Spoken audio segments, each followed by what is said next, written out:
Assalamualaikum warahmatullahi wabarakatuh.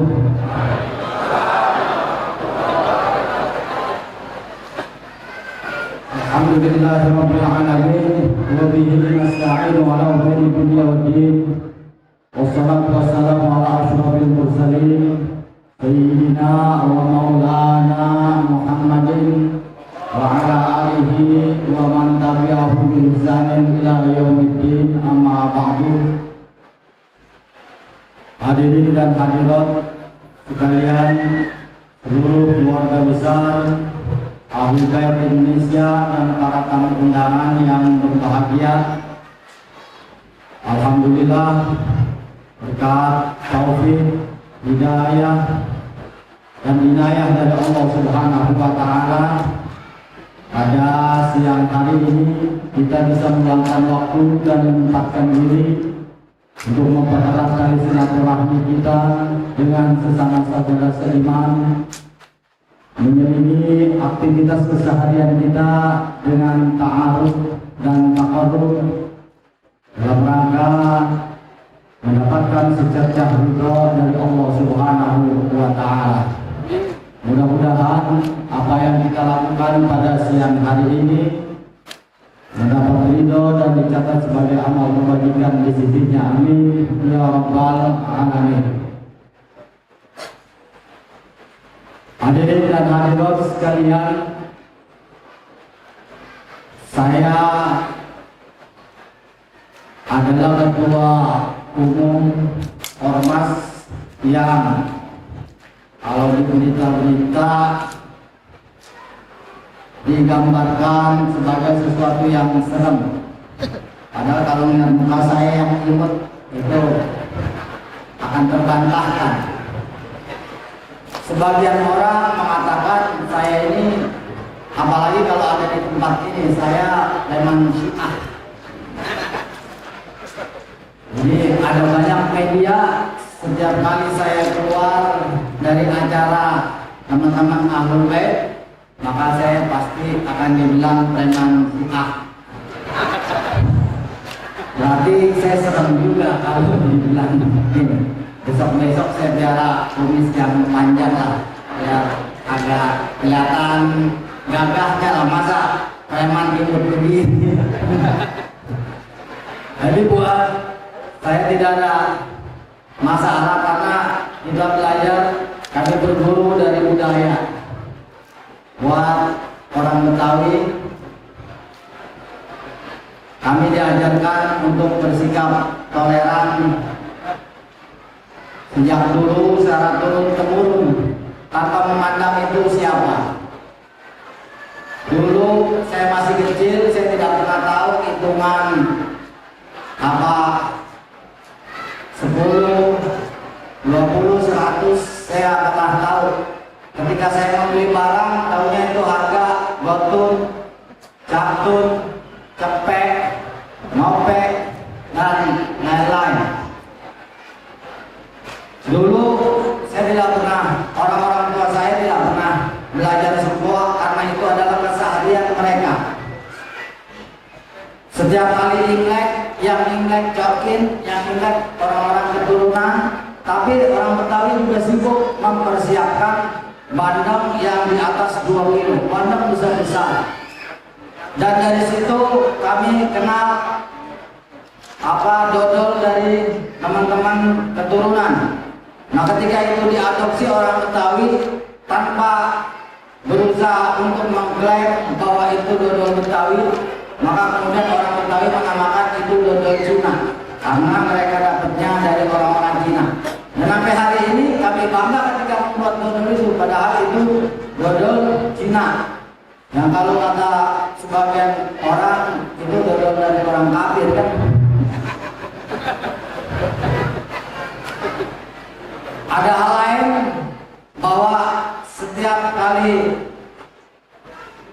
event-event atau perayaan besar seperti Idul Fitri, Idul Adha, kriaan atau pesta walimah, orang Betawi dulu tidak pernah mengkonsumsi daging sapi.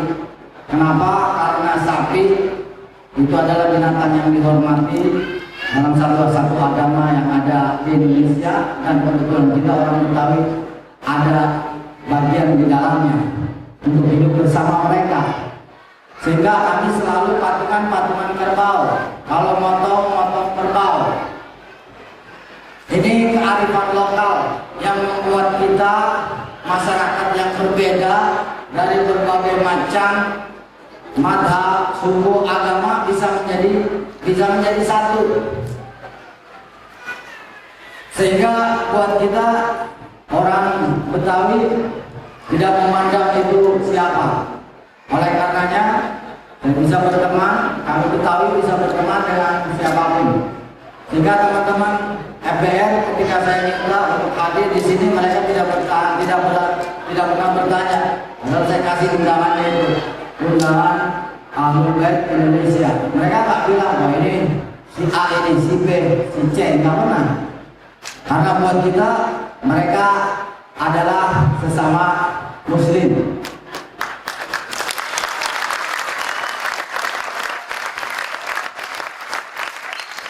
Jadi kalau setiap kali saya hadir di tempat acara yang berbeda, predikat saya banyak, Pak. Kalau pulang dari sini saya dibilang preman Sita. Saya juga sering kali menghadiri acara di gereja, saya pulang preman gereja. Teman-teman Buddha suka ngadain karena kita juga punya teman-teman dari Walubi, maka saya pulang dianggap preman Walubi. Wah, saya preman semua. Ini karena piciknya cara pandang kita. Buat saya diajarkan oleh orang tua saya, tidak peduli itu agama siapa, karena Allah Subhanahu wa taala sudah katakan, innal ladina amanu wal ladina hadu wasabirina wal nasara wal majus wal ladina asyraku innallaha yafsilu bainahum yaumal qiyamah innallaha ala kulli syai'in syahid. Orang beriman, orang Yahudi, Sabiin, Nasrani, Majusi, dan orang-orang musyrik, sesungguhnya nasib mereka itu bagaimana? Nasib mereka, innallaha yafsilu bainahum yaumal qiyamah. Yang menentukan adalah Allah nanti di hari kiamat, bukan kita. Jadi jangan kemudian kita menjadi takabur, ini ahli neraka, ini ahli bid'ah bakal masuk neraka. Sementara itu bukan kewenangan kita, tapi kewenangan Allah Subhanahu wa taala.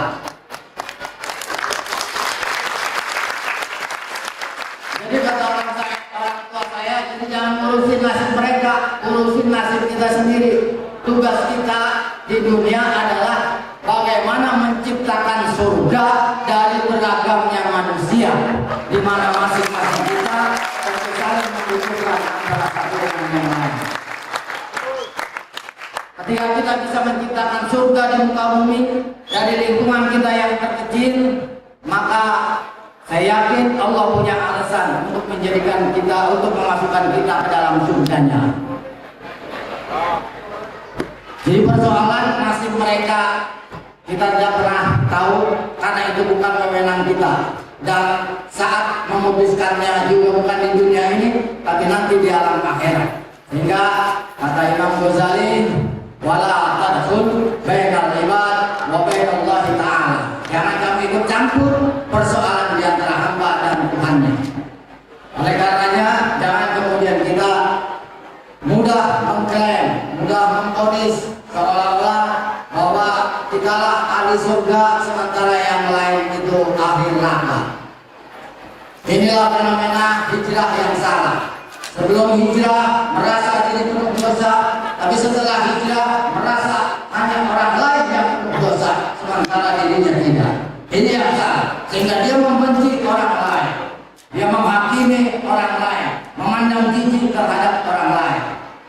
Hijrah itu menurut saya bukan meninggikan celana yang tadinya bagus-bagus, kalau kata orang Betawi ditetap jadi tinggi. Bukan. Hijrah menurut saya meninggikan rasa kemanusiaan. Jadi orang yang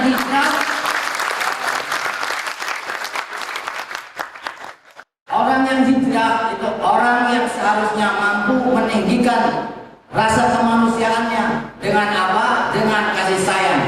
Karena dengan kasih sayang itu dia bisa menciptakan surga, menciptakan bayang-bayang surga di muka bumi ini.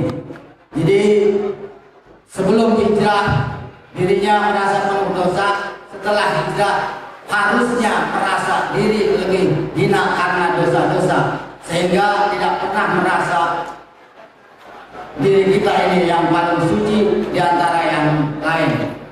Jadi kalau ini buat orang Betawi, saudara-saudara hadirin sekalian, agak aneh dengan fenomena celana cingkrang. Orang Betawi dari tahun aku itu sudah pakainya celana cingkrang. Itu namanya celana pangsit.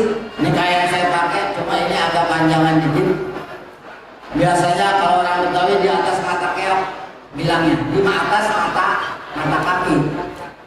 Orang Betawi dari dulu pakai celananya mesti begitu, di atas mata kaki. Cingkrang itu, tapi itu namanya celana pangsit atau celana akoi.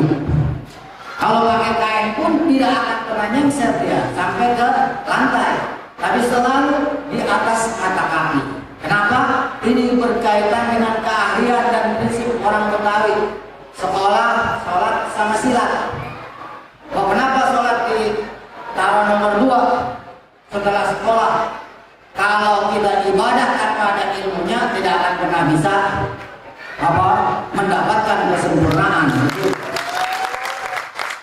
Nah, makanya biasanya orang Betawi habis ngaji dia pasti main pukulan namanya, belajar silat. Kalau pakai celana nyengser atau pakai kain nyengser sampai ke lantai, sebelum nendang udah keserimpet duluan namanya. Keserimpet, tahu keserimpet? Kuat keserimpet. Jadi dia mau nendang, akhirnya kena kainnya sendiri, akhirnya jatuh. Makanya dari dulu orang Betawi celana atau pakai kainnya dia cingkrang, tapi nggak pernah mengklaim bahwa dirinya lah satu-satunya ahli surga. Yang lain tidak berhak untuk bisa masuk surga.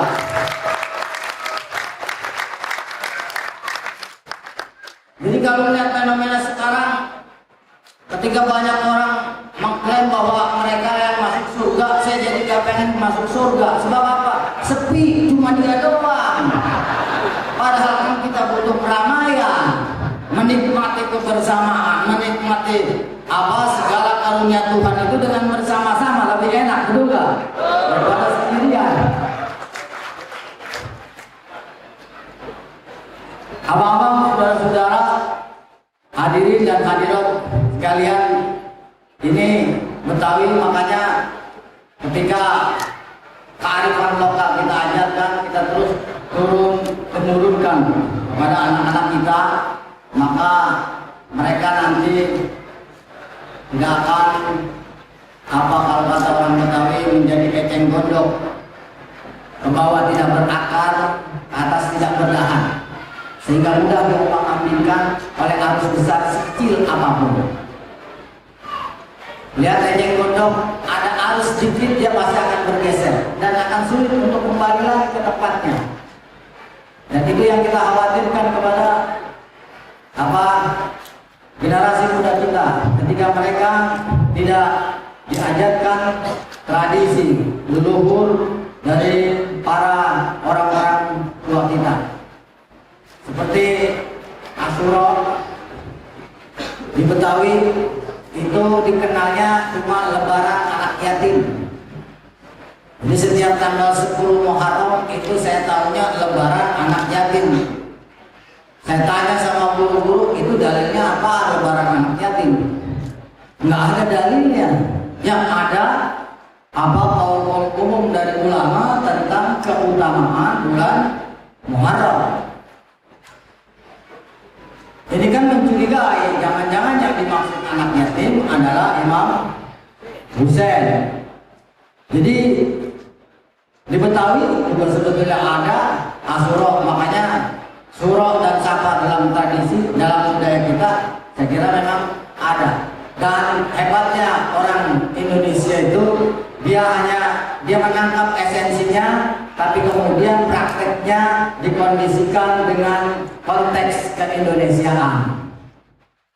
Sama seperti di Aceh, saya tahu itu adalah peristiwa katalah dari tari saman, tapi kemudian sesuatu yang doktrinal bisa menjadi sebuah seni dan budaya yang bisa dinikmati oleh semua orang. Itulah hebatnya leluhur kita tanpa meninggalkan esensinya. Jadi spiritnya yang ditangkap sehingga tidak terkumpul dalam simbol-simbol. Dan ini yang seharusnya kita ambil dari orang-orang tua kita. Jangan segalanya serba dibawa dari mana-mana tanpa tidak lagi mengabaikan konteks keindonesiaan. Oleh karenanya alangkah salahnya ketika kita berpikir keislaman lalu mengabaikan konteks kebangsaan. Kita adalah bangsa Indonesia yang kebetulan yang juga kita adalah umat Islam. Sehingga keislaman kita harus berwawasan kebangsaan. Bukan Islam yang menolak padahal sekedar menghormat kepada bendera.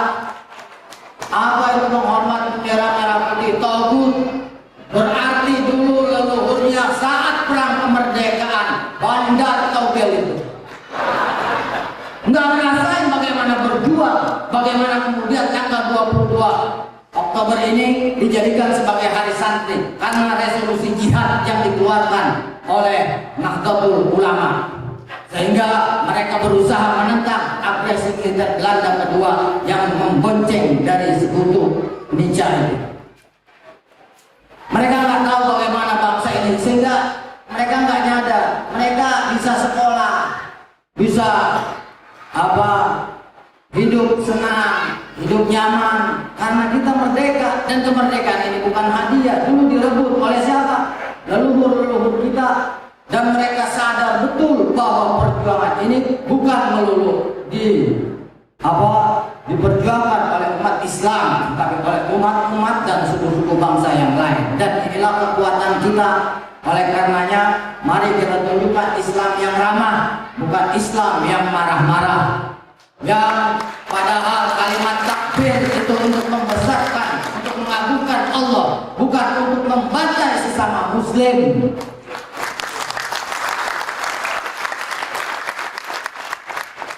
Tadi ayat yang telah saya sebutkan, yang berbeda keyakinan saja dengan kita, hanya Allah yang akan menentukan nasibnya, apalagi yang sesama ahli kiblat, sesama Muslim, hanya karena perbedaan paham dan mazhab. Itu sebetulnya tidak akan menjadi persoalan buat kita. Ini kenapa saya katakan begini? Saya punya pengalaman pahit, Pak. Saudara, saya pernah disidang di Masjid Al-Iqra karena dituduh itu preman Syiah oleh ulama dan habaib banyak di situ. Saya datang maksudnya mau klarifikasi, tapi melihat mukanya, aduh, muka-muka esmosian semua ini. Akhirnya saya bilang, saya sebetulnya datang kemari ingin klarifikasi, tapi lihat muka-muka Anda semua, saya datang, saya tahu ini untuk pentahkiman saya, untuk menghakimi saya. Jadi saya duduk di tengah aja. Saya duduk di tengah. Bilang, siapa yang mau mulai? Siapa? Oh, nanya macam-macam. Ini katanya itu belajar Syiah ke Iran. Di Iran pun cuma seminggu, coy. Masa kayak bisa jadi Syiah? Lu gila kali di PA. Besok gua ke Israel. Sebulan kemudian balik, gua antek Yahudi.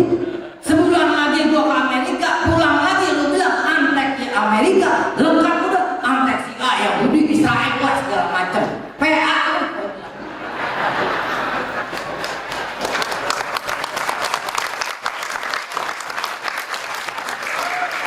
Nah, yang namanya kita sesama Muslim kebetulan berbeda kan, jangankan yang sesama Muslim yang beda aja kita disuruh kenal, lita'arafu, untuk saling mengenal antara satu dengan yang lain agar kita bisa membangun sinergi, menjalin kerjasama untuk menciptakan rahmat di muka bumi. Nah, kenapa ketika kita bergaul dengan yang lain harus dicurigai?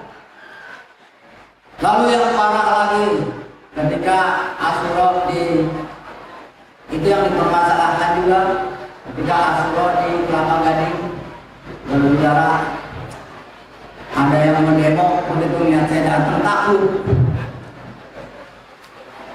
dia pulang.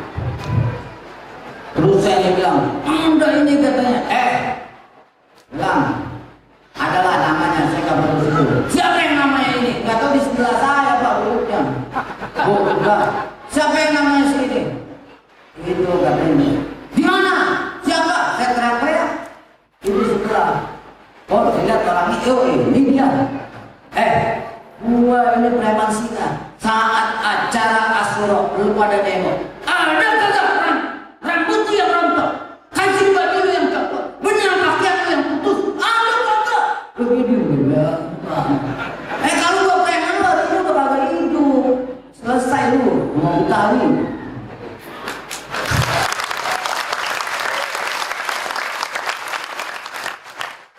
Akhirnya pada minta maaf semua, habis itu selesai. Islam apa ini? Gak pernah tabayun, gak pernah klarifikasi dengan jujur. Tiba-tiba main kode, main tuduh. Islam apa lu? Lalu pada dia mereka Pak minta maaf. Sejak itu sudah tidak terang-terangan lagi. Paling ya mumpet-mumpet saya pilih nggak ada masalah lah. Yang namanya diomongin, dibully buat kita itu jangan diambil hati. Jangankan kita, Rasulullah aja dibully, betul nggak? Rasulullah aja diomongin, Rasulullah dihujat, Rasulullah dibilang pendusta, tukang sihir, segala macam. Jadi kalau kita dibully, kita dicaci maki, dihujat, ya biasa aja lah. Apalagi kita tidak seapa-apanya Rasulullah Shallallahu Alaihi Wasallam. Yang penting kita yakin dan percaya, hanya berharap ridho Allah, maka kita jalan terus. Sejauh kita tidak menyakiti orang lain, tidak berusaha untuk membangkang bangsa dan negara, tidak ingin merdeka sendiri, menjadikan NKRI berkhilafah, lawan Pancasila aja udah khilafah. Pancasila itu udah bentuk kontekstual dari khilafah. Kalau mau model yang mana? Jadi saya kira sejauh kita menyadari bahwa kita sebagai sebuah bangsa yang terbentuk dari segala hal yang berbeda, dan karena perbedaan itu justru seharusnya memperkuat kita antara satu dengan yang lain. Maka ini akan terus kita dukung dan kita tumbuh kembangkan. Kita ajarkan kepada anak-anak kita Islam yang toleran, bukan Islam yang inklusif, yang merasa dirinya benar sendiri, yang tidak menghargai ada bingkai kehidupan yang lain selain bingkai kehidupannya. Kita ajarkan anak-anak kita sikap yang dewasa, dan tentunya itu dari kearifan lokal. Salah satunya mengajarkan mereka bagaimana luhurnya budaya kita, mengajarkan kesopanan dan rasa penghargaan terhadap orang lain. Makanya kalau melihat, apalagi sekarang dengan adanya tes DNA, kita harus sadar tidak ada mengaku sebagai superioritas.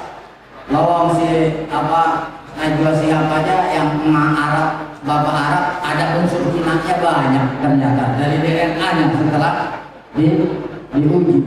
Artinya tidak mutlak semua, kita ini udah percampuran dari semua. Nah karena di dalam diri kita udah banyak beragam dari unsur, elemen dan yang lainnya, makanya justru hal itu menyadarkan kita bahwa kita membutuhkan orang lain. Kita harus bisa membangun silaturahmi dengan orang lain. Jadi kenapa iblis itu dapat predikat yang abadi sebagai laknatullah alaih? Bapak, saudara, ibu, hadirin sekalian, iblis kalau bicara hablum minallah, kita tidak seapa-apanya iblis. Kalau bicara tauhid, kita tidak akan mungkin bisa dibandingkan dengan iblis. Kalau bicara takabur, manusia bisa lebih takabur daripada iblis. Manusia bisa lebih sombong daripada iblis. Tapi kenapa ketika manusia bertaubat diterima, tapi iblis bertaubat tidak diterima? Apa persoalan dasar yang menghalangi iblis untuk bisa diterima taubatnya? Sementara manusia padahal sombongnya bisa melebihi iblis, takaburnya bisa melebihi iblis, arogansinya bisa melampaui iblis. Tapi saat dia bertobat, Allah Subhanahu wa taala terima tobatnya. Satu persoalannya karena iblis tidak pernah bisa membangun hablum minan nas. Karena iblis tidak pernah bisa bergaul dengan makhluk-makhluk Allah yang lain, terutama dengan manusia. Makanya ketika kita tidak mau bergaul dengan orang lain, salah satu sifat dari iblis sudah tertanam di dalam diri kita. Oleh karenanya kita mohon ampunan dari Allah Subhanahu wa taala.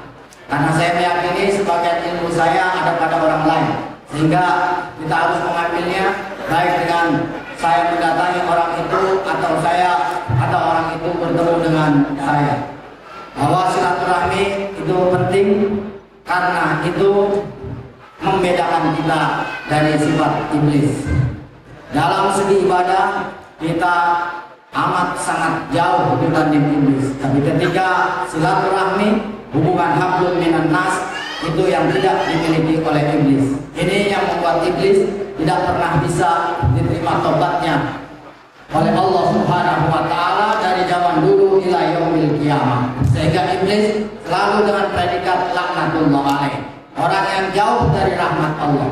Nah, oleh karenanya saya berharap kita semua berusaha untuk mencari, mengejar rahmat Allah melalui cinta kasih terhadap sesama, membangun hubungan dengan yang lain tanpa peduli itu siapa. Adapun nasib kita masing-masing nanti kita serahkan kepada Allah Subhanahu wa taala. Hadirin dan hadirat sekalian, jadi adalah sebuah hormat kebahagiaan bagi saya bisa berkenalan dengan hadirin dan hadirat sekalian semua.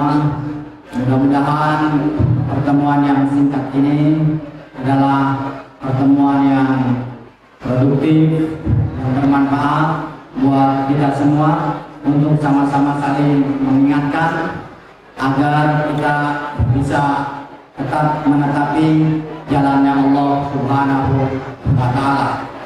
Kita juga bisa bekerja sama untuk membangun bangsa dan negara kita. Juga budaya bukan sekedar untuk dipelihara, tapi juga harus ditumbuh kembangkan, disesuaikan dengan perkembangan zaman. Biar bagaimanapun budaya itu penting, karena dengan budaya kita bisa memfilter, kita bisa menyaring budaya-budaya luar yang begitu luar biasa merasuki kehidupan kita. Buat saya, apa yang menjadi kaidah al-muhafadzah ala qadimus salih wal akhdil jalil asra, menjaga yang lama yang baik, mengambil yang baru yang lebih baik. Saya kira ini yang tetap harus kita jaga, kita pelihara. Tidak semua yang lama itu buruk, tidak semua yang lama itu kuno, tidak semua yang lama itu tidak berkembang. Terima kasih.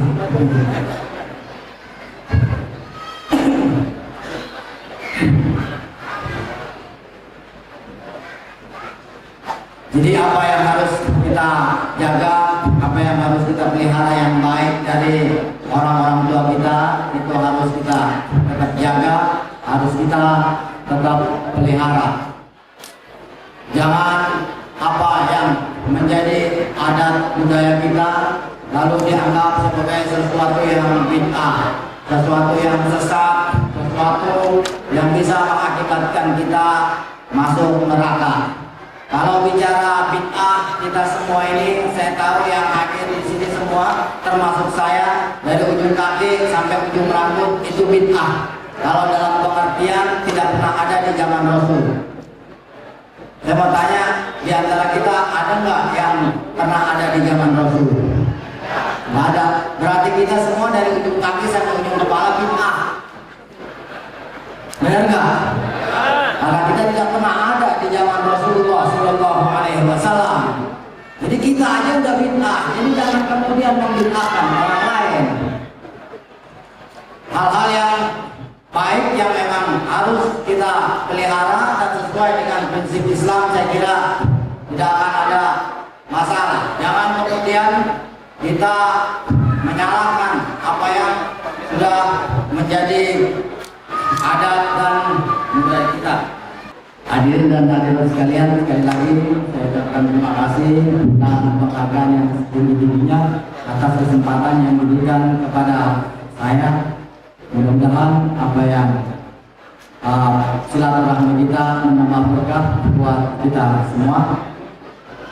Mohon maaf kalau ada bahasa saya yang kasar, sebab saya orang kasar. Kalau saya orang halus, saya takut ini kabur semua karena suaranya yang kedengeran. Terima kasih atas segala perhatian.